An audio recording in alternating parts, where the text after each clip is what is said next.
کسی ایک polling agent نے اعتراض نہیں کیا کسی ایک کا اس میں پولنگ اسٹیشن پہ. اب میرے پولنگ اسٹیشن 387 یعنی 387 پولنگ اسٹیشن تھے جس میں سے تقریباً 98% سے میں جیتا ہوں اس میں ہر ایک پولنگ اسٹیشن پہ, اور یہ کسی ایک جگہ سے نہیں جیتا. تو آ کے آپ مطالبہ کرتے ہیں. اچھا پھر صحافیوں نے پوچھا کہ جی آپ فارم 45 دکھاؤ. کہتا ہے میں صحافی کو دکھانے کا پابند نہیں ہوں. بھئی ان کو نہیں دکھانے کے پابند ہو, صحافی نے گھر تو نہیں لے کے جانا, صحافیوں نے تو پبلک کو دکھانا ہے کہ پبلک کا مینڈیٹ چوری کیا ہے, آپ پابند ہیں پبلک کو جواب دہی کے. اچھا پھر کیا ہوتا ہے, صرف میں نہیں تھا اس میں کینڈیڈیٹ, مصطفیٰ کھوکھر 3rd نمبر پہ آیا, اس نے آ کے اگلے ہی دن ٹویٹ کیے. تیسرے اور تھے چوتھے جماعت اسلامی کے کاشف گجر, اس نے پریس کانفرنس میاں اسلم اس نے کی ہے. تحریک لبیک پاکستان کے تھے حافظ خبر اخلاص ستی صاحب, اسے پچھلے ہفتے بھی پریس کانفرنس کی ہے, 3 دن پہلے بھی, آج بھی میرے ساتھ پریس کانفرنس کی ہے. اور اسی طرح پیپلز پارٹی والوں کے پاس بھی وہی فارم ہے جو ہمارے پاس ہیں. لیکن افسوس سے کہنا پڑتا ہے کہ پورے پاکستان میں جو کچھ یہ کر رہے ہیں اور جو ان کے سہولت کار جو کچھ کر رہے ہیں, جو بیوروکریسی جو کچھ کر رہی ہے, جو ہماری اسٹیبلشمنٹ کر رہی ہے, وہ خدا کا خوف نہیں ہے ان کو. شعیب صاحب اس میں کوئی شک نہیں ہے کہ تمام سیاسی جماعتیں, آپ کے مخالفین جو ہیں وہ بھی آپ کے حق میں گواہی دے رہے ہیں, لیکن ابھی جو سب سے بڑا ایشو ہے کہ وہ یہ ہے کہ غالباً 22 تاریخ تک گزٹ نوٹیفیکیشن ہو جانا ہے, تمام جو منتخب ہونے والے ارکان ہیں کامیاب ہونے والے ہیں, اور پھر 29 فروری تک جو ہے کہ نیشنل اسمبلی کا اجلاس بھی ہوگا. اب اگر یہ 22 تاریخ کو آپ کا کیس آپ نے الیکشن کمیشن گئے, پھر ہائی کورٹ گئے, پھر واپس الیکشن کمیشن میں آ گیا, اور یہ اگر 22 تاریخ تک آپ کی پٹیشنز فارغ ہو جاتی ہیں اور پھر 22 کو گزٹ نوٹیفیکیشن, قومی اسمبلی کا اجلاس, حلف برداری ہو جاتی ہے, حکومت بھی بن جاتی ہے, تو پھر تو یہ معاملہ کا سارا تو پھر لٹک جائے گا. آپ تو آپ کی اسٹریٹجی, آپ نے ٹھیک ہے وائٹ پیپر بھی جاری کر دیا, دنیا کو دکھا دیا, آپ 24 گھنٹوں کے بعد مزید 40 اور حلقے بھی بتا دیں گے جی یہ ہمارے پاس ہیں, لیکن پریکٹیکلی آپ سمجھتے نہیں ہیں کہ چیزیں بہت زیادہ لٹکا دی گئی ہیں, آپ کو شٹل کاک بنا دیا گیا عدالت اور الیکشن کمیشن کے درمیان, اور عوام جو ہے کہ بڑے بیتاب ہیں, وہ رزلٹ دیکھنا چاہ رہے ہیں کہ جو ووٹ دیا ان کو وہ رزلٹ ملنا چاہیے لیکن وہ نہیں مل رہا. تو آپ کی اسٹریٹجی صرف عدالتوں اور الیکشن کمیشن تک رہے گی, یا جیسے جی ڈی اے نے آج سندھ کو بالکل نکلے عوام وہاں پر, کہ آپ اس طرح سے بھی کوئی نکل کے اپنی حکمت عملی بنائیں گے؟ دیکھیں ہم کل نکل رہے ہیں, پورے پاکستان میں ہماری ہڑتال ہے 12 بجے انشاءاللہ ہم نکلیں گے, اور کل ہم پریس کلب میں جائیں گے اسلام آباد میں, اور باقی پورے پاکستان میں جہاں جہاں ہمارے دوست ڈیسائیڈ کریں گے. دیکھیں بات یہ ہے کہ اگر ہمارے ان لوگوں کو جو اس ملک کے کرتا دھرتا ہیں, جنہوں نے اس ملک کو چلانے کا ٹھیکہ لے رکھا ہے, تو اگر ان کو اس ملک کو احساس نہیں ہے اور ان کو اس ملک کے فیوچر کا احساس ہونے کی بجائے ابھی تک پکڑ کے سلسلے جاری ہیں, ابھی تک وہ جو ہمارے منتخب لوگ ہیں ان کے گھروں پہ چھاپے مارے جا رہے ہیں, کچھ کو اٹھایا جا رہا ہے, پارٹیاں تبدیل کرائی جا رہی ہیں, اگر آج بھی احساس نہیں ہے تو مجھے افسوس سے کہنا پڑتا ہے, ہم صرف خون کے آنسو نہیں رو رہے, لیکن میں یہ سوچ رہا ہوں کہ 25 کروڑ عوام اب کرے کیا اب خونی انقلاب کے لیے وہ تیار ہو جائے, کیا وہ باہر نکل آئے, کیا سیول وار شروع ہو جائے. آج بلکہ میں ملاقات میری ہوئی مصطفیٰ کھوکھر کے ساتھ, ہم ڈسکس کر رہے تھے, تو ہم دیکھیں دنیا میں 90% سے زیادہ سیول وارز صرف اور صرف اس وجہ سے بڑھی ہیں, شروع ہوئی ہیں, کہ جہاں الیکشنز اس طرح کے چوری ہوئے یا ان کے ساتھ ریگنگ ہوئی. سیول وارز کی میں بات کروں. آپ اس ملک کو کس طرف لے کے جانا چاہتے ہیں؟ مارچ میں آپ کی IMF کے ساتھ دوبارہ مذاکرات شروع ہونے, خان صاحب نے یہ گارنٹی دی تھی کہ ہم IMF کے پروگرام کو جاری رکھیں گے, but the condition is free, fair and transparent elections. آپ نے رات کی تاریکی میں آپ نے 80 سیٹیں چرا لی, آپ کو احساس ہی نہیں ہوا, اور پوری دنیا آپ کو جس طرح تو کر رہی ہے, جس طرح آپ کا بدنما چہرہ دکھا رہی ہے, کیا آپ کو اس سے احساس نہیں ہے کہ اس ملک کو تباہی اور معاشی جو تباہی آلریڈی آ چکی ہے, آپ اس کو کیسے کوپ وتھ کریں گے؟ آلریڈی کل اکانومسٹ نے ایک آرٹیکل چھاپا, آپ ذرا پڑھیے گا, انہوں نے کہا نہ ان کے پاس دوست رہے نہ ان کے پاس پیسہ رہا ہے, اور پھر ان کی جو حرکتیں ہیں وہ ایسی ہیں کہ بس اللہ ہی یہ معاملات بڑے خراب ہو رہے ہیں. اچھا شعیب صاحب یہ بتائیں کہ حکومت سازی اپنی فائنل سٹیج کے اوپر ہے, آپ نے اپنے کینڈیڈیٹ تو اناؤنس کر دیے ہیں, اب JUI شیر پاؤ گروپ سے یا جماعت اسلامی سے مل کر آپ کا نمبر پورا نہیں ہوتا, یا تو آپ کو ہائی کورٹ سے, الیکشن کمیشن سے آپ کو سیٹیں واپس ملیں, نہیں ملتی تو پھر آپ کا نمبر پورا نہیں ہے. پیپلز پارٹی ابھی بھی ایک امید لگا کے بیٹھی ہوئی ہے کہ شاید آپ ان سے رابطہ کریں گے تو وہ نون لیگ سے ہٹ کر آپ کو سپورٹ کرنے کے لیے تیار ہے. فیصل کریم کنڈی صاحب نے بھی آج ایک بیان دیا ہے کہ اگر پی ٹی آئی سنجیدہ ہے تو ہماری 6 رکنی کمیٹی آلریڈی بنی ہوئی ہے, اس سے بات کی جا سکتی ہے.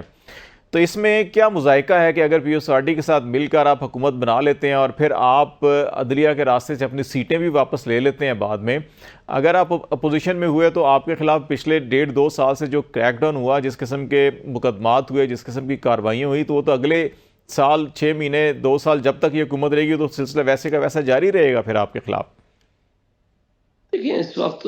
یہ کوئی بھی حکومت چلنے کے قابل نہیں ہے سوائے عمران خان کے, سوائے پی ٹی آئی کے. اگر کوئی اس طرح کی حکومت چلانے کی کوشش کرے گا, اول تو ہمارا مطالبہ ہے الیکشن کمیشن سے کہ وہ جو کچھ کر رہا ہے ان کو چاہیے کہ وہ ہمارے جو بھی فیصلے ہیں وہ وقت پہ کر دیں. فارم 45 کے مطابق جس کا حق بنتا ہے اس کو فوری طور پر دے دے, اور اس کے بعد جا کر کے فیصلہ اس کے بعد جس کو کوئی گریونس ہے وہ ٹریبونل چلا جائے. اب مثلا میرا پہلے 11 تاریخ کو فیصلہ کیا انہوں نے کہ جناب فردر کنسالیڈیشن پروسیس پوسٹ پون فارم 48 جاری نہ کیا جائے, اور انہیں لکھ کے دیا کہ جناب ہم پوسٹ پون کر رہے ہیں, اور رات کو ہی انہوں نے نوٹیفیکیشن جاری کر دیا. یعنی آپ کیا عدالتوں کا تماشا لگا رہے ہیں. اور ہم ہائی کورٹ میں گئے اور ہائی کورٹ میں بھی وہ 6 دن رکھ کے پہلے بحث سنی, آگے پیچھے سب کچھ کرنے کے بعد واپس بھیج دیا. اس نوٹیفیکیشن کو تو سیٹیسفائڈ کر دینا. تو اب اچھا سلمان راجہ کے کیس میں آتے ہیں, ہاں جی غلطی سے جاری ہو گیا ہم واپس لے رہے ہیں. ہمارے والے کیس میں نہیں جی نہیں, ہم بعد میں فیصلہ کریں گے کہ نوٹیفیکیشن رہنا چاہیے یا نہیں رہنا چاہیے. یعنی کوئی کسی جگہ پہ نہ کنسسٹنسی ہے, نہ کوئی کچھ سننے والا ہے. افراتفری کا عالم ہے, بد دلی اور پہلے پھیل چکی ہے, مایوسی کی سی کیفیت ہے. دیکھیں ہم تو سمپل سی بات ہے, اگر تو ہمیں حکومت ملی اور اگر یہ فیصلے ہو گئے تو ہم 100% 2/3 میجارٹی سے جیتتے ہیں, اور اگر یہ وقت پہ فیصلے نہیں ہوتے ہیں, ڈیلے کرتے ہیں, تو نیچرلی پھر ہم اگر تو نہیں ملیں گے ہمیں سیٹیں تو ہم پھر اپوزیشن میں بیٹھیں گے, چلا لیں گے حکومت جس طرح چلانا آپ کے چاہتے ہیں. احتجاج کی نوعیت کیا ہوگی؟ مطلب کل آپ پروٹیسٹ کر رہے ہیں, یہ تو لگتا ہے شاید 1-2 گھنٹے 4 گھنٹے کا ہوگا, تو کیا آپ اس کو وقفے سے کریں گے یا آپ ایک مستقل کوئی لائحہ عمل بنا رہے ہیں کہ جے یو آئی بھی کہہ رہی ہے ہم سڑکوں پر آئیں گے, جی ڈی اے سڑکوں پر ہے, جماعت اسلامی بھی کہہ رہی ہے, تحریک لبیک بھی کہہ رہی ہے, تو کیا آپ سارے مل کر کوئی ایسا حکمت عملی بنائیں گے کہ پورے پاکستان میں بیک وقت جو ہے کہ پروٹیسٹ کیا جائے, شارعیں بند کی جائیں, یا آپ وقفے سے یہی کام کریں گے؟ ابھی دیکھیں ہم ان کو بریدنگ سپیس دے رہے ہیں, بتا رہے ہیں کنسرن لوگوں کو کہ بھائی ابھی بھی وقت ہے کہ آپ سمجھ جائیں اور سدھر جائیں اور ان چیزوں کو خراب مت کریں. کل کا ہم کر رہے ہیں, اور اس کے بعد ڈیلی بیسس پہ بھی ہمارا ارادہ ہے اس پہ پروٹیسٹ کرنے کا, اور انشاءاللہ اس کے بعد ہم کنسالیڈیٹڈ قسم کی جو ایفرٹس ہیں وہ کریں گے, دھرنا بھی دیں گے, اور اس تمام آپشنز ہم نے کھلے رکھے. مگر ابھی ٹیمپریری بیسس پہ ہم ان کو ایک میسج دے رہے ہیں کل ایک پورے ملک میں احتجاج کر کے کہ آپ ان چیزوں کو ریکنسیڈر کریں. دیکھیں بلوچستان آپ کا بند ہے, کے پی پریکٹیکلی آپ کا بند ہے, سندھ میں بھی یہی پوزیشن ہے, اور آپ کا پنجاب اور اسلام آباد میں بھی کل سے شروع ہونے لگا ہے. تو میرا خیال ہے کہ ابھی بھی وقت ہے کہ اس ملک کو بچائیں, اس ملک کی اکانومی کو بچائیں, 25 کروڑ عوام کے حقوق کا تحفظ کریں, اور اس طرح کی سچویشن پیدا نہ کریں کہ ایک شخص کی دشمنی میں جو جیل بیٹھا ہوا ہے آپ اتنے آگے نکل جائیں کہ اس ملک کو نہ صرف ڈیفالٹ کر دیں بلکہ تباہ و برباد کر دیں. اچھا, میں دیکھیں مولانا فضل یہ الرحمان چیزیں صاحب کے ہمیں ماضی انٹرویو سے کی طرف آنا چاہ رہا ہوں, کیونکہ وہ سائفر کیس کے ساتھ بہت ساری چیزیں اس میں جڑی ہوئی ہیں, اور انہوں نے کہا ہے کہ یہ عدم اعتماد کی تحریک جو ہے وہ جنرل باجوہ صاحب کے کہنے کے اوپر جو ہے کہ ہم لے کر آئے تھے, اور انہوں نے کہا تھا کہ ان کو لائیں اور ختم کریں. تو جو عمران خان نے عدالت میں بیان دیا تھا اور کہا تھا جی کہ وہ سائفر کن کے نام لکھا گیا اور پھر یہاں سے سازش ایکسپورٹ ہوئی اور پھر امپورٹ ہو کر واپس آئی, تو یہ تو کافی چیزیں اس کے ساتھ جڑ رہی ہیں. تو اس بیان کے بعد جو ہے کہ وہ سائفر کیس کا مستقبل آپ کیا دیکھ رہے ہیں؟ دیکھیں اللہ تعالیٰ نے سبب مسبب الاسباب سبب بناتا رہتا ہے. آج آپ کے سامنے سچ کھل کے آنا شروع ہو گیا. بھائی سائفر کی موجودگی کا تو کسی کو کوئی شک نہیں ہے نا, اس کے جو کنٹینٹس ہیں آج بھی اس میں موجود ہیں, اس میں انٹرفیئرنس مداخلت ایڈمیٹڈ اینڈ اسٹیبلشڈ ہے. اس کے اوپر سپریم کورٹ میں بھی میٹر گیا تھا, اس میں تو آئی ایس پی آر کی رپورٹ بھی موجود ہے, اور نیشنل سیکورٹی کمیٹی کی 2 دفعہ اس میں فائنڈنگز موجود ہیں, اس لیے ڈیمارچ دیا گیا تھا. اور اس کے بعد باجوہ صاحب کی انوالومنٹ وہ آپ کے سامنے ایڈمٹ کر لی ہے. مولانا فضل الرحمان صاحب جو پی ڈی ایم کے سربراہ تھے, یعنی پی ڈی ایم کے تحت یہ جماعتیں کام کر رہی تھیں اور علی وزیر نے بھی ایڈمٹ کیا، انہوں نے بھی ایک سوشل میڈیا کے اوپر کھایا کہ ہاں جی بالکل ہمیں بھی یہی کہا گیا تھا۔ تو اب آپ بتا دیں کہ پھر ابھی تو سال نہیں گزرا، یعنی پچھلے سال مارچ اپریل کی یہ ساری کہانی ہے، ابھی آپ فروری میں بیٹھے ہوئے ہیں، اگر سال نہیں گزرا، اگر سچ آپ کے سامنے آنا شروع ہو گیا ہے تو بھائی عمران خان کو پھر سزا کس بات کی؟ صرف اس بات کی کہ اس نے اپنے ملک کی سلامتی اور خود مختاری کا دفاع کیا، اس لیے کہ وہ ایک نیشنلسٹ ہے، اس لیے کہ اس نے ایبسولوٹلی ناٹ کہا، اس لیے کہ وہ اسٹیبلشمنٹ کے سامنے جھکا نہیں، اس لیے کہ وہ انٹرنیشنل اسٹیبلشمنٹ کو یس کرنے کے لیے تیار نہیں ہے، تو پھر آپ مطلب ہے کہ پھر ہم ایسی قوم بن چکے ہیں کہ جو اپنے ہیرو کو جیلوں میں ڈالتے ہیں، ان کو مجرم بناتے ہیں، اور جو ہمارے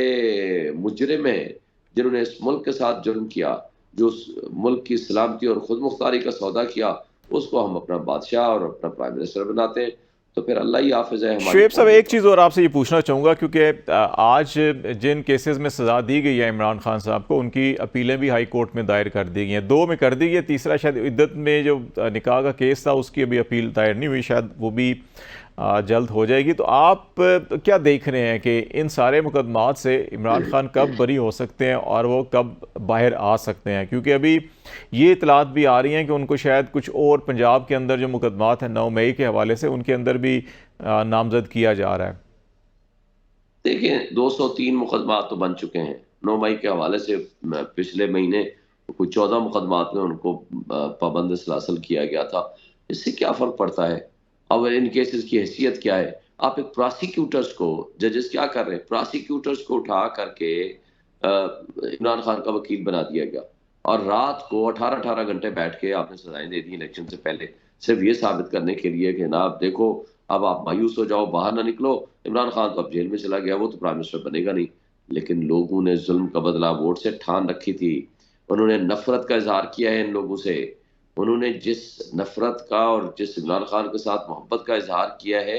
وہ ساری قوم نے دیکھا ہے اپنی آنکھوں کے سامنے۔ اب بھی اگر ان کی آنکھیں نہیں کھلتی تو افسوس کی بات ہے۔ یہ سارے پولیٹیکل وکٹمائزیشن کے کیسز ہیں، اس میں کوئی کسی قسم کی کوئی جان نہیں ہے، انہوں نے صرف الیکشن سے پہلے یہ ڈرامہ اور بہانہ کرنا تھا، اور افسوس سے کہنا پڑتا ہے وہ جنہوں نے انصاف کا تماشا اور قتل کیا، ان کو اس بات کا احساس نہیں ہے کہ ہم کرنے کیا لگے ہیں، اور یہ انصاف کا جو مذاق اڑایا گیا وہ سب آپ کی آنکھوں کے سامنے ہے۔ اور 342 کی سٹیٹمنٹ نہیں ہوئی، وکیل باہر انتظار کر رہے ہیں، ان کی بحث نہیں ہوئی، سزائیں اٹھا کر کے دے دی۔ تو بس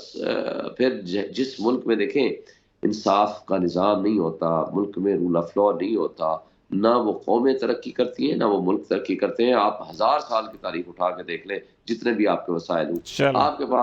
آپ کے پاس اس سے بدتر صورتحال اور کوئی اور نہیں ہو سکتی۔ چلیں، بہت شکریہ شعیب شاہین صاحب، سینئر کارپوریٹر پاکستان تحریک انصاف کے رہنما، اسلام آباد سے الیکشن بھی لڑا، ہمارے ساتھ تھے،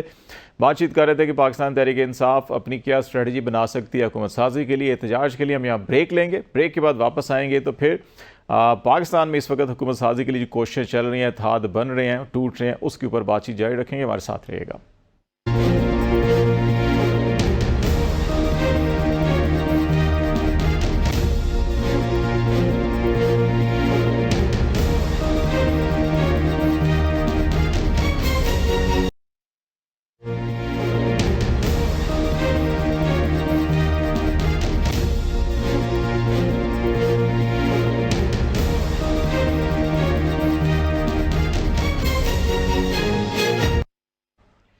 ویلکم بیک ناظرین، بات چیت ہم کر رہے ہیں پاکستان میں سیاست، انتخابات کے نتیجے میں احتجاج اور حکومت سازی کی کوششوں کے حوالے سے۔ اس وقت ہمارے ساتھ ہیں جماعت اسلامی کے مرکزی نائب امیر اور جو اس وقت پولیٹیکل کمیٹی ہے جماعت اسلامی کی، جو تحریک انصاف کے ساتھ یا باقی معاملات کے ساتھ بات چیت کر رہے ہیں حکومت سازی کے حوالے سے، لیاقت بلوچ صاحب، بہت شکریہ آپ کا، آپ نے ٹائم دیا۔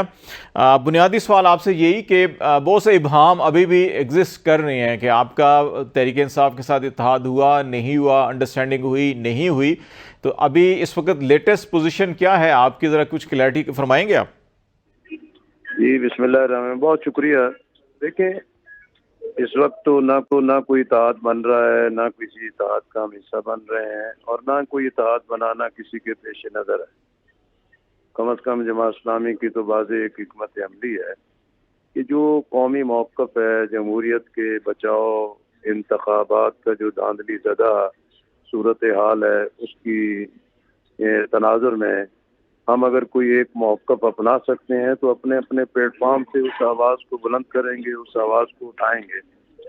جہاں تک یہ ہے کہ پی ٹی آئی کے ساتھ جو بات چیت تھی، وہ بات چیت کا ایک پہلو یہی تھا کہ بھی ان کے حمایت یافتہ کافی لوگ آزاد ممبر کی حیثیت سے منتخب ہوئے، تو اب انہیں ایک پارٹی پروٹیکشن کی ریزرو سیٹ سے کلیم کرنے کی ایک ضرورت تھی۔ جماعت سے رابطہ کیا، جماعت نے اس کے لیے ویلکم کیا، لیکن آخری مرحلے پر ان کا خیال تھا کہ بھی قومی سطح کی بجائے صرف کے پی کی حد تک جو ہے کہ یہ معاملہ کر لیا جائے۔ تو پھر اس کے بعد ہم نے ان سے آگاہ کیا کہ اگر تو قومی سطح پر کوئی موقف بن سکتا ہے تو اس کے لیے ہم حاضر ہیں، وگرنہ کے پی کی حد تک جو اگر کوئی چیز کرنی ہے وہاں جہاں بھی ان کو لیے جو سہولت موجود ہے اس کو اختیار کریں، ہم اس کو ویلکم کریں گے۔ البتہ رات لطیف کوسا صاحب کا بھی فون آیا تھا، انہوں نے کہا کہ بھی جماعت کا موقف ٹھیک ہے اور جو بات بھی ہو وہ قومی سطح پر ہی ہونی چاہیے۔ دوسرا پھر آج عمر ڈوگر صاحب نے رابطہ کیا تھا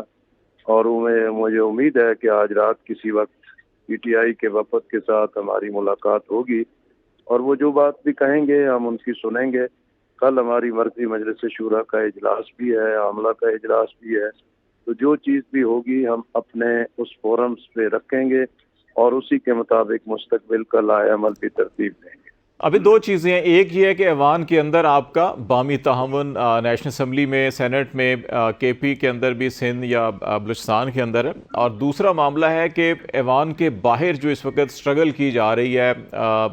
جو بھی الیکشن نتائج تبدیل کیے گئے ان کو بحال کروانے کے لیے، ایک اس کا لیگل پہلو ہے جو عدالتوں میں الیکشن کمیشن میں، اور ایک اس کا پولیٹیکل پہلو ہے کہ جو احتجاج کی صورت میں آج بھی جماعت اسلامی نے اسلام آباد میں بھی مظاہرہ کیا۔ تو آپ کا یہ جو ایوان کے باہر جو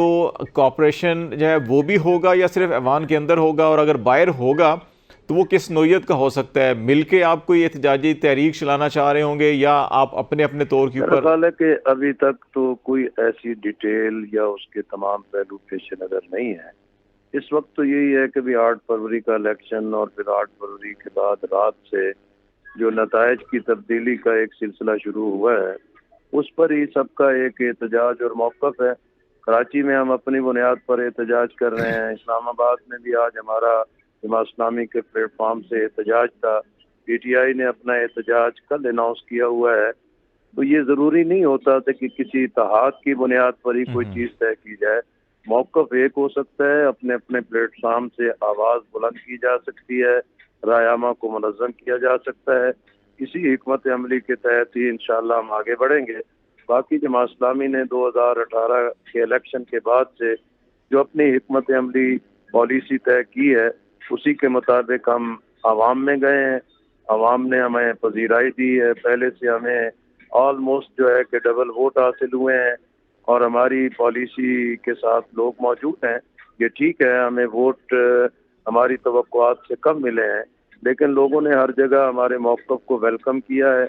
لیکن عوام ایک زہریلی پولرائزیشن میں ہے اور دھڑے بندیوں میں ہے۔ انشاءاللہ ہم اپنے ایک اصولی موقف کے ساتھ ان